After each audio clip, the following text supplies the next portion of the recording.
On the 10th edition of the Leaders of Tomorrow, we ask our entrepreneurs to call out the big trends when it comes to any area of business that they feel is going to impact India's small businesses the most. In tonight's edition, we are talking about the Internet of all things and how the Internet economy is going to be very crucial for India's small businesses going forward, and how you should be keeping your eye on those changing trends. Listen in.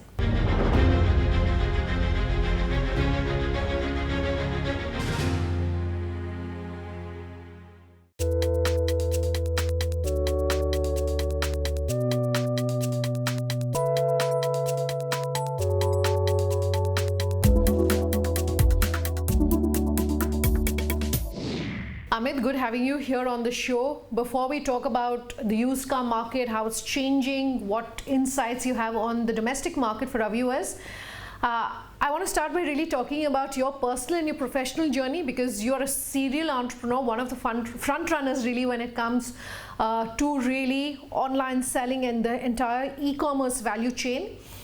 What has your personal journey been like? What can you tell our viewers? Sure. Thanks for having me here, Sunanda. It's an absolute pleasure talking to you, and absolute pleasure talking to your audience and sharing my journey with them. I've had a journey which started with my parents pushing me into the top engineering universities in the country. That's IIT Bombay. But I think that's a very good foundation to start a career with. After that, I started a conventional journey with FMCGs and telcos. My real journey in the internet economy actually started with the Times of India group at Times Internet only.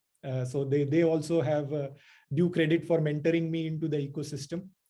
I've had my startup-ish stints at Jabong, Snapdeal, and now having built this business grounds up at OLX, which is a leading classifieds and now a leading auto transactions player in the country as well. I think I'm quite proud of where I am, and a couple of things which have really worked for me.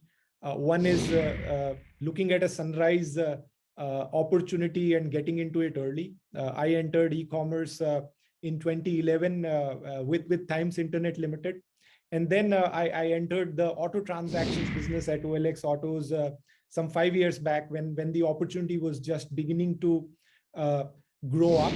And the root of it is, how do we see the consumer demand and consumer need gap coming up?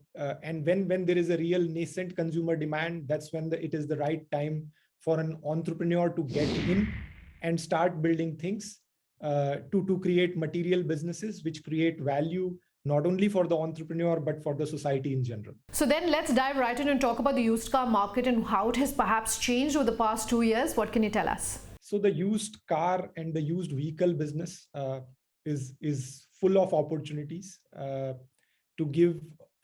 put some facts on the table, in FY15, the used car market was smaller than the new car market. FY21, the used car market is 1.5x the new car market, expected to go to around 1.7x of the new car market by FY25-26. And that's a 7 million plus car market. So principally, this market is growing at a CAGR of around 14-15% in the next few years. Massive opportunity.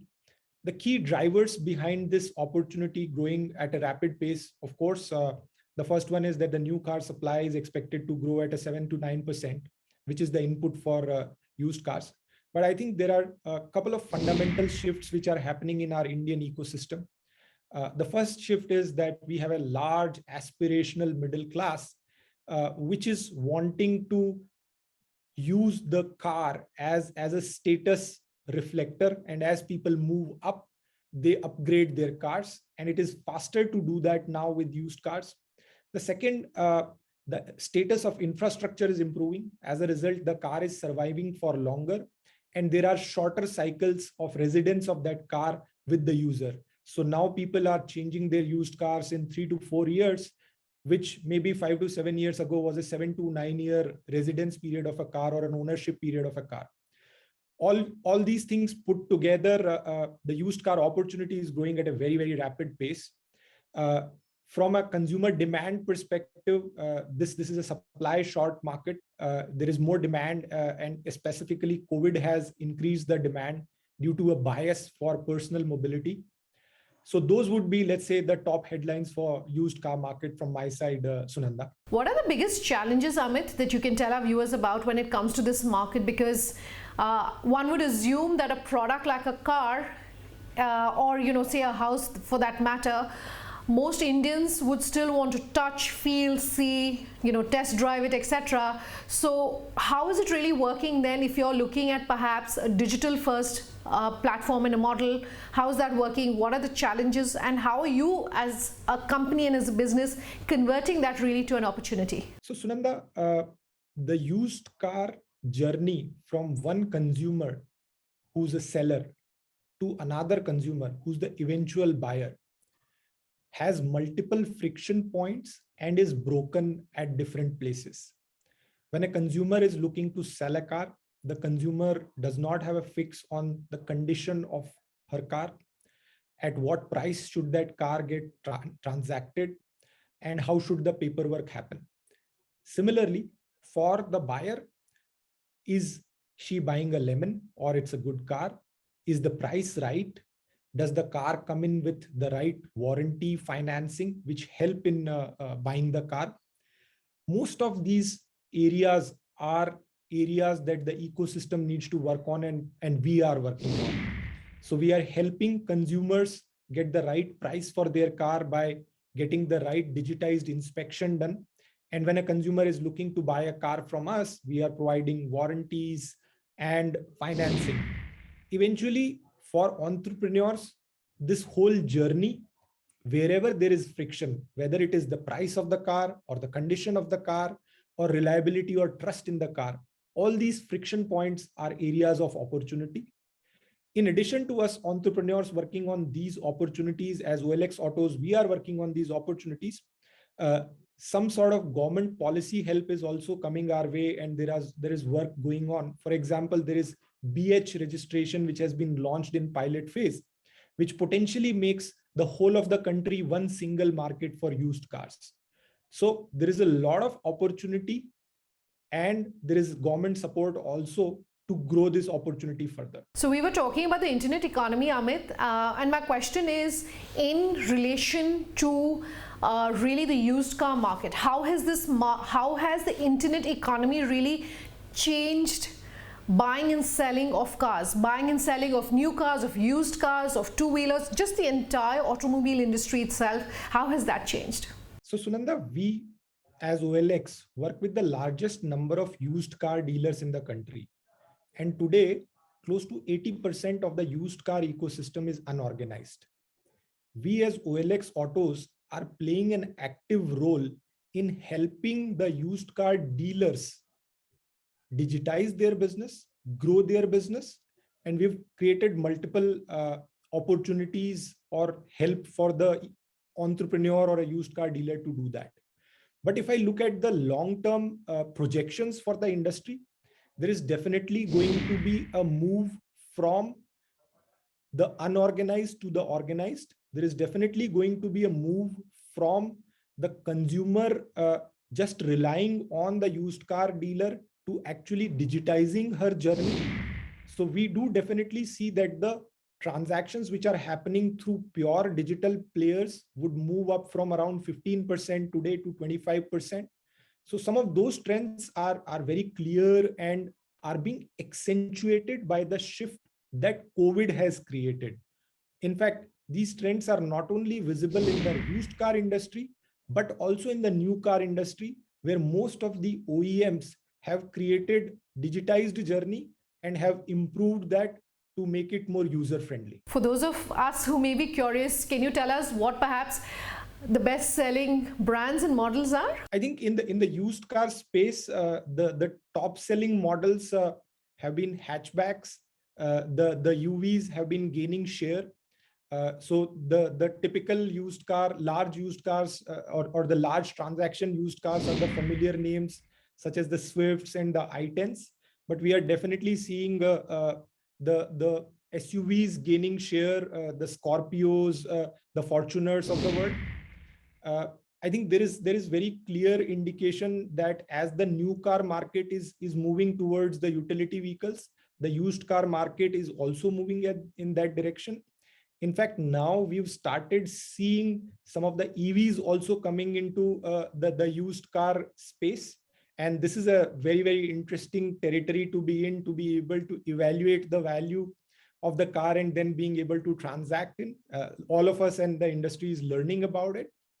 The luxury cars also are growing at a rapid pace. In fact, there the demand is outpacing the supply. As a result, the prices have hardened up. I'm going to slip into a short break on that note. On the other side, in the hot seat is Gupshup, a unicorn that is doing something very unique when it comes to just making the life of India's small businesses so much easier. What are they doing? More when we come back. To stay tuned.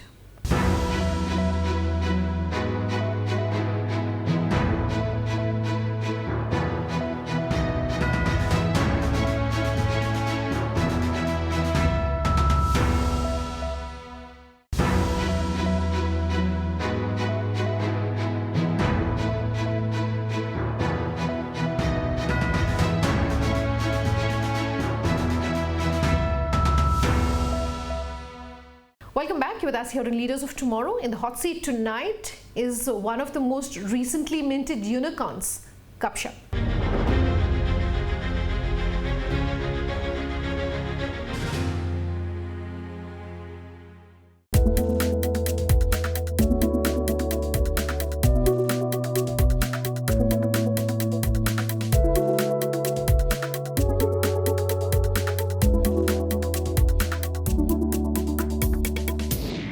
You were speaking about unicorns, and congratulations to you. You turned unicorn yourself last year.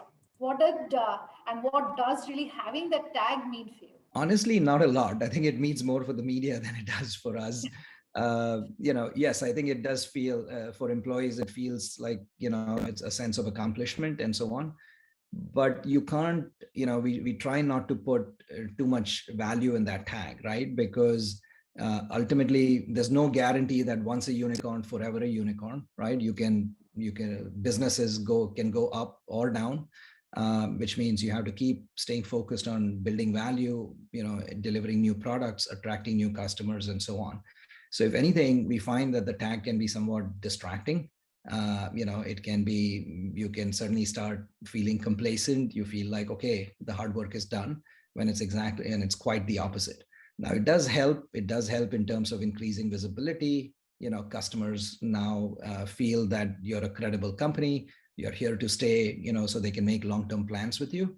So I'm not discounting that. Of course, it's helpful, but I think just psychologically, you can't, overthink it. You can't put too much, feel too good about it. You have to continue doing your job. Yeah. On the Leaders of Tomorrow 10th edition, we are talking about the top events, the top trends, the biggest entrepreneurs, including yourself, and the top companies to watch for. So at this point, my question is, and let's talk about some of the trends. And I want to talk about digitization. Now, digitization is a very broad term. It could mean different things to different companies, and how digital you are could also be different from different companies. But as a trend, have you seen more and more people moving towards a larger degree of digitization post the pandemic? Oh, absolutely. Right. I think partly in the pandemic, the footfalls disappeared. People are not going to malls or not going to restaurants and so on. And therefore, businesses had to get more digital, right? So that accelerated some of the need and the willingness of businesses to adopt it. Because normally they would say, oh, we are too busy, our business is growing fast, we don't need to worry about it. But this really forced them to do it, right? I think there's something significant happening right now, right? There's really a grand digitization project underway in India, in a way that it was in China over the last 2 decades, or US even before that, right? And what I mean by that is, in the US and even in China, web sort of is very prevalent. Every business, every brand has a website, and consumers transact through it. And then even smartphones and mobile apps are very, very prevalent. So, everything got digitized. But when you look at emerging markets, right, you look at countries like India, maybe the top tier, right, the maybe 100 million consumers in India, right, they are comfortable using like any global user, they're comfortable using web and smartphones and mobile apps and so on. But when you look at the sort of critical mass of the entire Sure. country, right? They're not using these technologies. What they are more comfortable with is simple messaging, right? Whether it's SMS, whether it's WhatsApp. So what we are seeing is this messaging-based digitization is a real game changer, right? And even in China, it happened in a similar way, where it happened through WeChat, which is a popular messaging app, and that sort of drove a lot of these things. So I think I'm excited that finally the technology is right, the willingness of businesses to adopt these technologies is right there. Everything is falling into place, and I think over the next few years, you're going to see a massive scale where every kirana store, every restaurant and pharmacy onto large businesses will be able to digitize their business. Okay, so to really push that point forward and continue talking about the biggest trends which are impacting India's small businesses, my question is on future tech, on AI, and just really using some of these technologies. Do you see enough of an adoption? Do you see a fast adoption really happening of some of these technologies here? I think, before I answer the adoption question, I think it's important for technology vendors, right? The technology companies to make their tools simple and easy to use, right? If the biggest barrier to adoption usually is the complexity of that technology, right? But if that becomes easy, the willingness is there, right? Because ultimately, businesses out there, they want results, they want outcomes, they want to either grow revenue or they want to reduce expenses, and those business objectives are there. And if the technology can, one, provide those results, and two, be easy to adopt, that's how the adoption increases. So we spend a lot of energy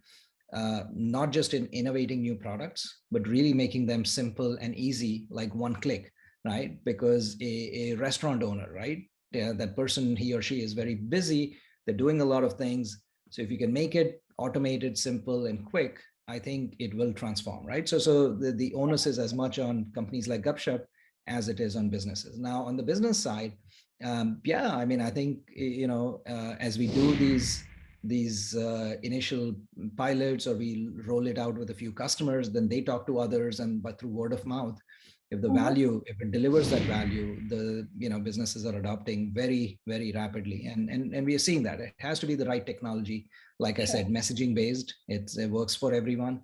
It's simple, it's not expensive, but it delivers enormous value, right? So that's the good stuff. Yeah. Okay, so speaking of trends, I understand you're looking at a possible listing, not in India, on perhaps the US markets. And that really is a trend that I want to discuss at this point, Beerud.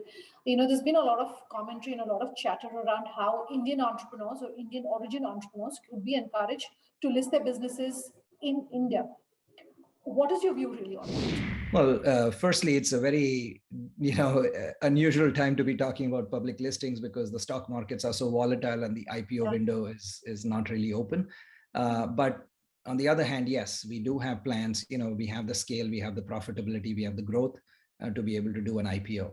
Now, in our case, the way our company was structured is that it's a US parent with an Indian subsidiary, so it makes sense for us to list in the US, right? Now, of course, Indian listings have also scaled up. I'm very optimistic about more and more tech companies being able to list in India as well. I think there is this question about where to list is important right now, because there aren't that many Indian tech companies that have listed. But I think certainly all these unicorns that have come about, right, in the next few years, as they go public, there will be no shortage of public tech companies. And also, I think regulators are very interested in making sure that, whether it's Indian investors or American investors, they want to be able to leverage on the trends. So I think Indian investors that want to invest in India-focused companies, no matter where they're listed, they should be able to do. And I think those things will open up as well. Okay. And just speaking of your global presence, Beerud, offline you were telling me why it's crucial for you to be based in the Silicon Valley, because there's so much new technology, and we were talking about cutting edge technology. There's so much innovation that's really taking place, and it's important to be close really to the center and the seat of action.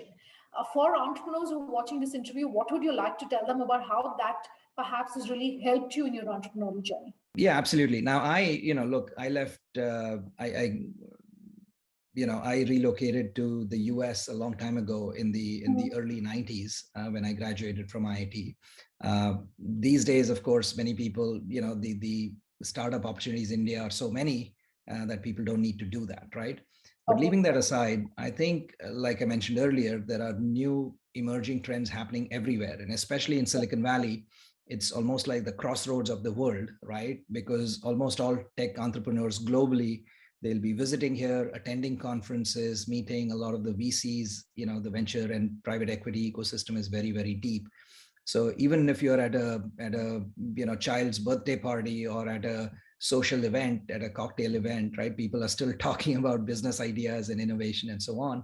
And that's where a lot of new emerging trends, right, it's just in the air, and being here is very, very valuable. So I think it's important for anybody in the tech business, any tech entrepreneur, they should be spending some time in the valley. Now, if it's physically not possible to visit or it's expensive these days, there's so many podcasts, there are so many blogs.